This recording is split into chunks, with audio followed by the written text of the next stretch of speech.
Welcome to all of our Five for Faithers. Thanks for being so faithful. Maybe you're just dialing this up for the first time, but for those who have been with us throughout this year of 2020, we really appreciate it. We have collected almost 200 videos for your perusal at our website, northalbany.org. This is going to be our last couple Five for Faiths today and then tomorrow, and we're going to take a break for this year.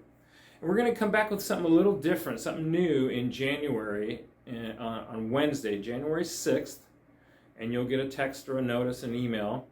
We're going to call it Weekly Wednesdays, and it'll be a devotion for the week on Wednesdays. And so just be ready for that. And in the meantime and beyond, check out our library of videos. They're all linked, and they go right to our YouTube site. And you may have missed some or want to check one out again.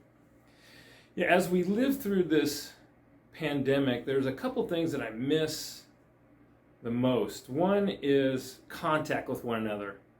You know, I love to hug and bump and to be physical with people, if you will. Just a mere handshake, right? People don't even want to high five you. So I miss that. But the thing I miss the most is people's smiles. The way that we can read each other with our facial expressions. All we can see is everybody's eyes, right? We're all running around with these masks on, and we can't hear each other. We certainly can't, discover the body language or whatever of somebody's face, and particularly their smile. A smile indicates some kind of happiness or well-being, right?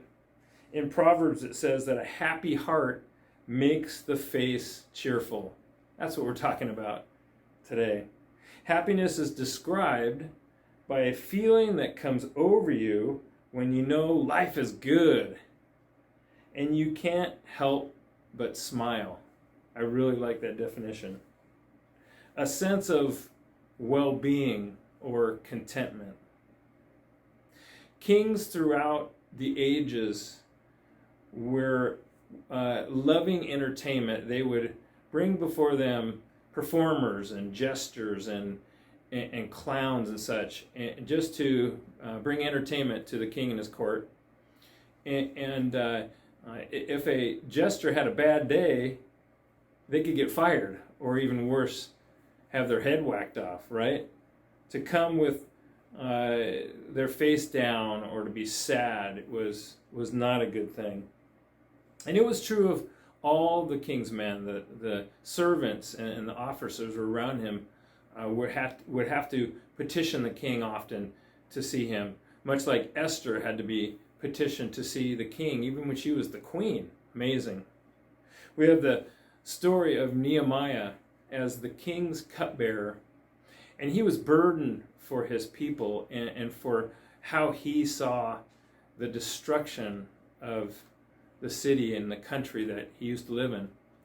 And he knew he had to come before the king.